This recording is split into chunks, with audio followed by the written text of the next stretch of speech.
Radio. Taking a shot to the end zone. Climbing the ladder. Bo Corrales for the touchdown. I was fortunate enough to get to know Mack Brown when he was first introduced at the University of Texas with a golf tournament that was in East Texas at the time, and he was there and, of course, meeting those who were Texas alums, boosters, etc., and of course, East Texas was very good to him at Texas, and we know how well he does when it comes to football coaching, recruiting, and much more. And this is a pleasure. North Carolina head football coach Mack Brown joins us on Sikkim 365 Radio. Man, how you been, Coach? I'm doing great, David. How are you? Doing really well. We really are. Paul Catalina with me, Craig Smoke with me as well. Has college football ever experienced anything like right now? I don't think so, David. A lot of us went through 9/11, and it was shocking, especially for us in Austin because it affected President Bush, and we had the twin daughters at the University of Texas, so we weren't sure if bombings would come to Austin, and we had to find all of our players right quick and get their parents. We had Chris Sims' mom and dad working in New York, so I remember that, but it's lingered and it's changed but it's different. We got to go back and play 2 weeks later. We got to go back to at least a more normal, regular life. It changed travel, and especially air travel, to this day. But this one's been different because so many people have lost their lives. It's a deadly virus that we can't see. It happened so quickly.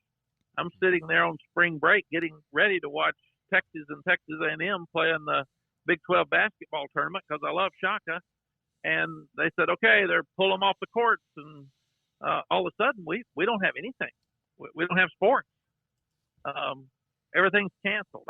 We're starting spring practice the next Tuesday, and in a 24-hour period, I went from having a staff meeting in the office to having a staff meeting in the office where we had to spread out 6 feet or more to going to Zoom. And we've been on Zoom ever since. So we got to be positive because that's what great leaders do. And we're all trying to take care of ourselves and our families. The first responders are unbelievable. The healthcare workers, this is National Nurses Day. It's amazing that they put their lives on the line, not their jobs, their lives every day. And we're told to stay away from it. So it's just a crazy time. And I think we're all going to have to adjust to a new normal. Our chancellor said the other day, David, what we're doing is we've got to reimagine new normal life because it's going to change. Is this a little bit easier to take in year two with a new? I mean, it's a new old school for you because you've been there before, but in a staff knowing each other and being able to roll in with the roster you have and having seen them than if this was your first year at North Carolina? Absolutely. It's for guys like Dave that just got to Baylor, you're learning your staff, you're learning your players' names. It'll hurt us because we didn't have any spring practice. We moved spring practice back 2 weeks from our norm so we'd get stronger, and then don't get spring practice or get stronger. So that's a great decision by me. But then you start looking at a team like us. We needed to evaluate a lot of kids on our team. We needed to see a lot of kids that we were thinking about offering in spring practice, high school kids, but we weren't sure yet. We need to get them. But at the same time, 8 of our 10 coaches are back. The coaches have done an unbelievable job leading from home, from Zoom. And it's never been more important than to have a great staff that you trusted and are on the same page with now. So I'm really lucky. Most of our team's back. We lose 3 or 4 guys on defense that were really good players, but we had 13 early enrollees come in. We didn't get to see anything from them. So it'll affect us. It shouldn't affect us as much as first-year coaches. Mack, you have been known for a very long time as a great recruiter, and right now you guys are having a lot of success. You had tremendous amounts of success in recruiting at Texas, and you just brought up kind of not being able to evaluate prospects right now and all that. But just in terms of recruiting in general, where did that come from for you? How did you kind of learn the ropes, and when did you get the sense that you were going to be pretty good at getting into mom and dad's homes and talking to prospects and trying to get them on your campus? I was raised by a grandfather who was a very successful high school coach, and he liked people. He was passionate about people. He was passionate about the game of football. So I was lucky enough to get that from him. And to me, evaluation's hard because you're taking now freshmen and sophomores and trying to project what they're going to look like at 21 years old. And none of us really know what that means. And we're forced to do it. It's changed to that point. But I love interacting with recruits. I love trying to figure out which ones fit our place, because if you can figure out who fits your place, they're smart enough, they're usually going to want to come. And one of the keys to recruit is you don't want to be second on a kid. You'd rather be fifth and lose him way early than be second and lose him late, because when you lose him late, you lose two other guys that you might have gotten in that position. So I think the fact that we're honest, we're direct, and we tell the prospect exactly what we can do for him, where he fits in our program and how we're going to use him, and then we tell him what he can do for us. And that's just that's the way we do it. And we try to get kids that we like. I talked to Bo Schembechler a long time ago, guys, and he just got through coaching. He was working with ABC, and he came to do a game in North Carolina, and we went to dinner, and I said, Coach, I can't figure out who to take at the end. Which ones do you take? Man, I can't figure it out. It just confuses me. And he said, that's easy. They're all good enough or you wouldn't be recruiting them. He said, take the ones you like. Because if you like them, they're going to like you. And if you don't like them, they're going to know that. They're going to feel that. And they're not going to like you, and they're not going to play hard for you in the fourth quarter. So he says, you need to take players who want to please you, and that way you'll end up winning a lot of games late. You obviously have had so much success. One of the first things I was able to, in the background, kind of watch that Rose Bowl, the replay, Southern Cal and Texas, which is perhaps the greatest game, greatest moment in college football history at the end. But when you were out of the game, you still were in the game because you were an analyst, a studio, and also a part of college football. Was there any part of you at all that doubted that you could go back and win again? No. It was never in question. The question was, would I? Would I have the opportunity, number one, that I wanted? Because I wasn't going to coach in a place that I didn't think I fit. And some people asked me to do that, and I knew more about me than they did. So I either didn't want to live there, I didn't want to go there, or I didn't think I fit there, or I didn't think I could win there. And with who I was. So I didn't know that it would happen. And then Sally and I sat down, my wife, and we picked out a couple of places that we would consider if they called us.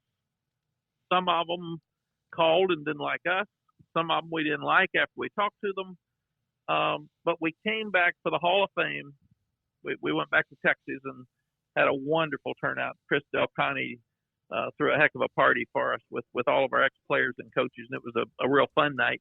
Came back to Appalachian State, came back to Tulane. Well, when we came back to North Carolina, we had a huge crowd of ex-players. And that was 2 August ago. And we had a blast. And all the players talking about the time that we had here. Well, we love Larry Fedora. And Larry's now, he's a great coach and a better person. The people in Waco are so lucky to have he and Christy and their kids. And Larry had a long-term contract. We didn't want Larry to leave. But Sally said, you love this place. You love these kids. If Larry ever leaves and they ask you, you ought to come back and coach here. Well, Larry leaves. Then they call, and I was actually on the set of Who's In. I think I just picked Oklahoma to be one of the 4 teams in and made everybody in the state of Texas mad. And somebody said, well, you've done that before, so that's no big deal. They can be mad at you. But Bubba Cunningham said, we want you to be the coach at North Carolina. And I said, Sally was in Austin. I was in New York or Bristol. And I said, Bubba, I'm not going to interview for a job. I'm past that. He said, no, we want you to be the coach. And he said, we want you to come now. And I said, well, let me ask Sally. And I told him, you didn't win enough games, so that's on you too, Bubba. I mean, this is a whole process. You got to pick it up here and make sure we can have the facilities and the money to win. And I called Sally and I said, she had said I could coach in Hawaii with humor. I could coach in the Bahamas. I said, they don't even have football. And she said, well, we'll start a team, the Bahama Iguanas. Or she said, you can coach in Chapel Hill. So I said, sweetie, they just called from Chapel Hill and offered us the job. And you said Hawaii. You said Bahamas. You said Chapel Hill. What do you think? And to her credit, she said, let's do this thing. Wow. I got home at 10 o'clock that night, and we were on a plane the next day at 3, headed to Chapel Hill. And she said at the Hall of Fame dinner, she saw the gleam in my eye being back around those kids. And she said, you love TV, you love football, but your passion is the kids. And that's why this is what you need to do. This is what you do best. So go back and do it. And we just had a real wonderful year and a half, but that's even made this harder because we came back to be around the kids and now we can't. Yeah, exactly. Mack Brown, North Carolina head football coach with us on Sikkim 365 Radio. Mac, what is the line that you have to make sure that you don't, adapt too much? But you've been doing this successfully for a long time, but the game continues to change, so you need to adapt with it. What's the line from adapting too much just to be ahead of the curve for sake of being ahead of the curve and still having that core of what makes you the coach that you are? Well, winning hadn't changed. Maybe how you get there has, but you still need to have very few penalties. You can't turn the ball over, and you got to force turnovers. You got to make third down, fourth down, short situations. You got to stop those situations. You got to score in the red zone. You got to keep them from scoring. The kicking game, field position is important. So all of those things that Coach Nalen wrote down many, many years ago are still there. It's just the way that we have to get to it. So what I did is I hired a guy that I thought was running an offense very much like Lincoln Riley at Oklahoma, because he had some Cliff Kingsbury stuff in there, some Mike Leach stuff in there, but he had the power running game.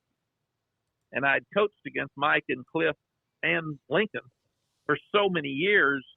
I always said, if you can take that, quote, air raid offense and run the ball, nobody stops you because you're using the entire field. So I went out of the box a little bit. I got a guy who'd been in Sam Houston and some smaller programs. He came in from Ole Miss. Same thing on defense. We weren't very good on defense. We didn't have a lot of great players. So I thought, let's take the guy from Army who just nearly beat Oklahoma, and his players weren't as good. And then he wouldn't be griping about our players. Well, Larry left us some really good players after we got there. So it was a combination of the players were better than we thought. Larry I think he had 15 or 18 injuries the year before, so we were lucky. We were healthier. But these guys are innovative. In fact, Jay Bateman, our defensive coordinator, is really close friends with Coach Aranda, and they talk all the time because they're doing a lot of similar things that he did down at LSU. So we're trying to be more innovative. We're trying to beat some people right now that have better players and more experience than we do. And to do that, you got to get out of the box a little bit. You just can't be you. And that's a fun thing for me. It's a fun thing for me to keep evolving in football. And it was one of the things that I really enjoyed in my 5 years in TV. I got to see everybody practice. I got to see so many games. I sit there and watch 24 games on Saturday. I could actually give an opinion and nobody cared. So it wasn't like being the head coach at Texas, where quite a few people cared when you said something.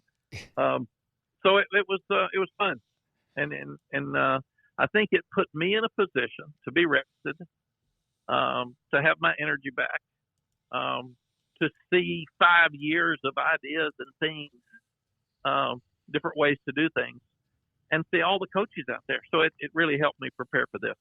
Mac, your final regular season game at Texas was the Floyd Casey finale, the Big 12 title game. You fell to Baylor in that game, and the people of Waco still talk about that being the coldest day that they've ever experienced. I was just curious. I know you were locked in on the game, but do you have any memories whatsoever of that game, Baylor and Texas, back in 2013? It was. I think it was a 3-point game or tied at halftime, and the winner of the game wins the conference championship. And we came out and they played a great second half, and we turned the ball over too much. So I do remember that, but I do remember it being really, really cold. But when you're out there playing for a conference championship, you don't really realize it till the game's over. When you lose, you're much colder than when you win. Yeah, I bet. Now, Mac, I know you got to go, and you've given us plenty of time. We appreciate that. You mentioned what you told Sally, and I know how much she's been involved in everything you've done from the beginning. Was going back to a place you knew already, is that that was the lure there, because you at least knew where everything was, even though things maybe had changed while you were gone? David, it's a great question, and I think it's the fact that we loved living in Austin, and we had friends. We loved living in Chapel Hill. We didn't leave Chapel Hill. We went to Austin. And it was just at a time where they just changed ADs here, and Coach Royal was asking me to come. So we didn't want to leave Chapel Hill. It was probably the only place we would have left Chapel Hill for. And in coming back and looking at it after a year and a half, this is probably the only place we would have coached again. Mm-hmm. We didn't know that. And Coach Vermeil told me never to tell anybody you're not going to coach again, because you don't know that. You don't know what you'll do. If you're asking, you don't know who's going to ask. So what we found in being back, because this is where our kids were raised, and we had a lot of friends. It's where we met. We had great success here as we were leaving. And we kept a house in the mountains of North Carolina. So most of the top boosters, we've been around for the last 22 years, and especially the last 5 years. We would go up there in June because I really didn't want to be in Austin during football season and be a distraction for the coaches that were there. So we'd go to the mountains of North Carolina from June to October. So what we found in coming back, David, is not much has changed here. So I know what the university is looking for.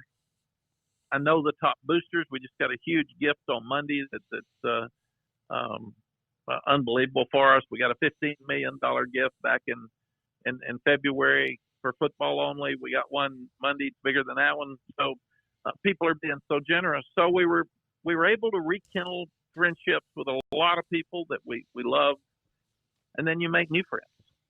And a lot of the high school coaches are the same, or their sons are coaching, or the dads are the assistants, or are now the old coaches, now the superintendent or the principal or the athletic director. So it has been the easiest move that we could have possibly made. And I think it's mostly because of the success we had when we left and the familiarity that we have with the place. A last question for you, if you don't mind. I know that you have to focus on your program. You mentioned Dave Aranda. He takes over, and then all of a sudden, we just had him. He was on for a Zoom media session about how his players, despite they've had no basic in-person workouts or any kind of drills, are now answering or finishing the questions of coaches on Zoom meetings. How difficult would it be? And your thoughts about him, his first head coaching job, following what Matt Rule did at Baylor? Yeah, well, Matt Rule is one of my favorites, and not just because of Baylor. In fact, I'm a little surprised when you said Sick'em Bears show or something. I never thought I'd be on that show. So that's a little bit different for all my Baylor friends. But what Matt did at Temple was absolutely amazing, and I did his games, a number of them, when I was with ESPN. And then when he was hired, I thought, boy, that's out of the box. That's a strange hire. And then he didn't do well early, but he was so smart. He hired high school coaches from Texas. He got familiar with the place, and he became the place. And that's what you've got to do. I don't know Dave near as well, but I've always admired what he does. He would have been a guy that if I could have afforded him, I'd have hired him. Everybody else would have, because he's one of those guys right now that's doing better things defensively than anybody else in the country. And he's got a great personality, and he's a good guy. And Matt ran a clean program, and Matt's going to have really good kids that are busting their tail in that program. So it's going to work. And Matt would have brought in smart kids. So that's what we're finding is in some weird ways. You can't get as many things done on Zoom as you could on the field. I mean, that's obvious. But the people that are being the most creative and the people that are having their kids learn the most through these creative ways are going to separate from some others when they get back. Mm-hmm. And that's why this is so important right now. We're having meetings with our players that probably having better meetings right now than we would have had if they were in school. And we're having all of our offense meet together. You didn't do that as much when you were there. We're having more time with our offensive coaches just to study. In fact, we're having to be careful that we don't start making up new things and put too much in because we've got so much free time. So I do think that we're all going to learn on the backside of this horrible time. We're all going to learn how to do some things better and communicate via Zoom. Remote is going to be a way. Maybe we won't have to spend as much time in the office as we crazy coaches have done all of our lives. Maybe we won't have to have the kids come back for a meeting at the office when you can get them on Zoom and talk to them from their apartments about a practice situation that came up. So I think in a weird way, Dave's really right that the kids are having to they're incredible with what they're doing right now because they're taking this awful situation and they're trying to turn it into a positive. We had a kid the other day that was running sprints in the hallway of his apartment complex because there was a storm outside. We've got kids that can't get to a weight room and they're putting sand in a backpack or they're putting books in a backpack to run and do their sit-ups and stuff. So the kids have been absolutely amazing. Mack, thank you very much. We launched this new show on April the 6th. We're in our 5th week, episode 18. No, I'm sorry. What is it, Craig? It's 23. 23. And thank you for being a part of the show. Wish you the best of luck and always appreciate your friendship. Well, thank you, David. It's been a friendship for a long time. I've always admired and appreciate you. And I guess it may be good that everybody's forced to go home and listen to you. So that's the way to watch a new show. Yeah, exactly. You have them captured, my man. They can't get out. It's their worst nightmare. Yeah. It's absolutely. I know that was a compliment, and I appreciate it. Thank you. It was. Good luck, Thank man. you guys Thank for you. having me on, and may everybody stay safe and healthy. You too. That's North Carolina head football coach Mack Brown. There were a couple of times when